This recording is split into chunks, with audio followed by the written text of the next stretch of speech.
So I'm here today to show you the fabulous five Pilates exercises that you can do on a daily basis to keep your core strength up and to tone your abdominal region. The first exercise is the single leg stretch. Lie on your back. Maybe take a few breaths to come in touch with where your spine is, where your breathing is. And you're going to bring your knees up towards your chest. You're going to come into an upper curl, and you just want to hover your shoulder blades above the floor. So you don't want to be way high up. You want to have the shoulder blades just lifting off the floor. The right knee is going to stay in towards your chest. You're going to put your left hand by the inside of the right knee and reach your right hand towards the right ankle. Left leg is going to extend out with the toes at the height of the right knee. You're going to keep your belly drawn into you towards the floor and also feeling like it's pulling up towards your chin. Okay? And then as you inhale, switch and pull. Exhale, you pull the knee and reach the opposite leg. Breathe in, breathe out, breathe in, breathe out, breathe in, breathe out, and two more, and one. Both knees can come in to roll the head, neck, and shoulders down. Because that's a lot of work through here, you really want to let your head and neck release. You can allow the head to roll side to side. That will help the roots of the neck muscles down between the shoulder blades to release. So that was single leg stretch, the first of the fabulous five. The second is double leg stretch. Again, you come into the upper curl, shoulder blades hovering, belly pushing down towards the floor. You're going to bring both knees towards you as you exhale. So I'm pulling in as I exhale. And I can tighten my abdominals there. Keeping the belly tight, keeping the low back against the floor. Inhale, reach your arms and legs away from the center. Then exhale, scoop the arms and pull in. Inhale, stretch away from that contraction. Exhale, pull in. Inhale, reach. Exhale. Breathe in through the nose. Breathe out through the mouth. Breathe in through the nose. Breathe out through the mouth. You notice my shoulders don't lift and lower. My arms are by my ears. Take the head, neck, and shoulders down. Relax. Really let the neck muscles release. So that's two of the fabulous five. Single leg stretch, double leg stretch. Crisscross. We'll do it at two different tempos. Slower and a little more upbeat. This time, the hands go behind the head, and I'll sit up to show you. You want to have your fingers spread across the neck and the sides of the skull. You don't want to pull on your neck during this exercise. You want to create a hammock so the head is hanging back, supported by the arms and the hands. The knees start into the chest, hands behind the head. Exhale, curl up. Again, upper curl. You're going to turn your left shoulder towards your right knee and extend the left leg out. Okay? And the toes are at the height of the right knee.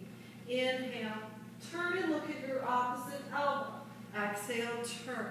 So I'm rotating my upper body, and I'm reaching one knee in and pushing the other leg out. Breathe in, breathe out. Belly muscles stay engaged and pushed. Low back into the floor.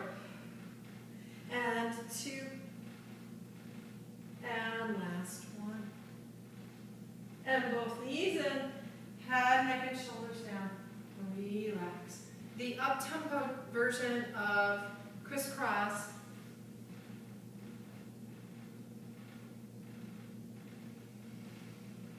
Take your hands behind the base of the skull, come into the upper curl, turn the left shoulder towards the right knee as you reach out.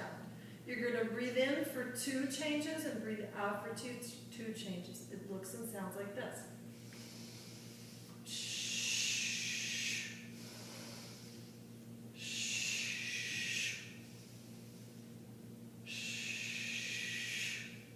And release.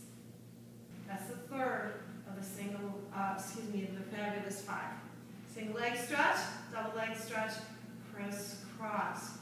4th one is scissors. There are many versions of scissors. This is the one I was taught as a classic exercise. You're going to be in the upper curl.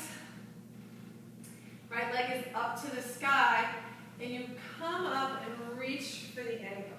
Now, if you can't make it all the way to the ankle without coming up too high, then you can hold lower on the leg. You can hold on the back of the thigh. If you need a knee bend, go ahead. Maybe on the calf, maybe reaching for the ankle. Opposite leg is hovering above the floor in a straight leg position. The elbows bend out side to side, and you pull the leg in twice, and then you exhale to switch. So you pull, pull, switch. Pull, pull, switch. Pull, pull, switch. I'll show you, I'll do the breath so you can hear it. Inhale. Shh. Shh. Breathe in. Shh. Breathe in. Shh. Breathe in. Shh. Last one. Shh. Both knees in. Head, neck, and shoulders down. Single leg stretch, double leg stretch, crisscross scissors. Single leg stretch, double leg stretch, crisscross scissors. That's 4. We have one more for the fabulous 5, and that is a double leg lower. Now for me, with my long torso and my scoliosis, some days I can really lower my legs because my abs are supporting my spine. Some days I just go a little ways.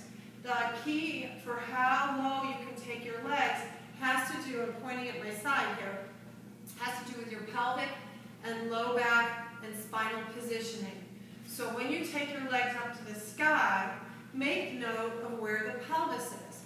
Make note that you can feel the low back touching the floor, okay? You want to keep this spinal positioning. You want to keep your pelvis, you don't want it to tip and sway, because that's going to pull on the low back, and the low back will arc up and down. And if that happens, we're going to end up with low back strain. We're not actually going to strengthen the core muscles. We're just going to possibly hurt ourselves. Okay? So the legs stay together, and you can do this in a parallel leg position, or I think that Pilates probably did a turnout. But quite frankly, I think a lot of people stand with their feet turned out during the day, and so it's more important to strengthen the muscles in a parallel position. The arms are going to the floor. Now this is a hard thing for a lot of people to do. So you can see I put my arm on the floor, but the back of my shoulder is several inches away from the floor. You might need to get out a mirror to see what's happening in your own body. In this exercise, you actually want to take the back of the shoulder. People hear the word down and they think towards their hips, but you want to push down so the back of the shoulder, there's no gap between the shoulder and the floor. You reach your arms long and the shoulders are anchored towards the floor.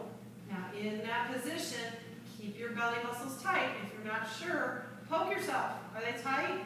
Yeah, they're tight. Keep them tight. As you inhale, the legs stay together and lower. And as you exhale, lift them back up. And I'm just going within my range of motion today. And exhale back up. Now as I feel warmer and stronger, I might be able to take my legs lower without the pelvis and the spine changing position. We'll do 4 more. And lift. 3 more. Exhale as you lift. So breathe in through the nose.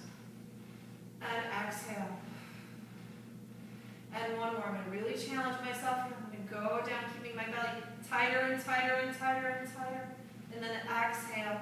Reach my legs up to the sky. Feel the back of the legs stretching up. And then I'm going to set my feet down and relax. To review. Single leg stretch. Do 4 to 8. Double leg stretch. Do 3 to 4. Crisscross. Do 4 to 8. And maybe 4 to 8 with a more upbeat tempo. Scissors. Again, 4 to 8. And double leg lower. Surprise, surprise, again, 4 to 8 of those. And that's your fabulous 5. So once you've done those exercises, if you've got a full routine plan, you should be fine. But if you're just going to work on those exercises for one day, make sure that you turn over and you give yourself an opposite stretch. So you can do a couple of different things. You can do cats and cows. Make sure you don't compress the low back when you sway. Keep the abdominal muscles tight. Or you can do a very long, low, what's called a baby swan in Pilates, but you might know it as a cobra from yoga. You can keep the forearms on the floor and have the feeling that I'm pulling my sternum forward and up. My belly muscles are not just released, they're tight. My rib cage is drawn into a knitted position. There's your hands on the floor, and here's your hands forward position. And I'm going to do a few of those to have your spinal muscles go the opposite direction than what you were working for a counter stretch. Enjoy!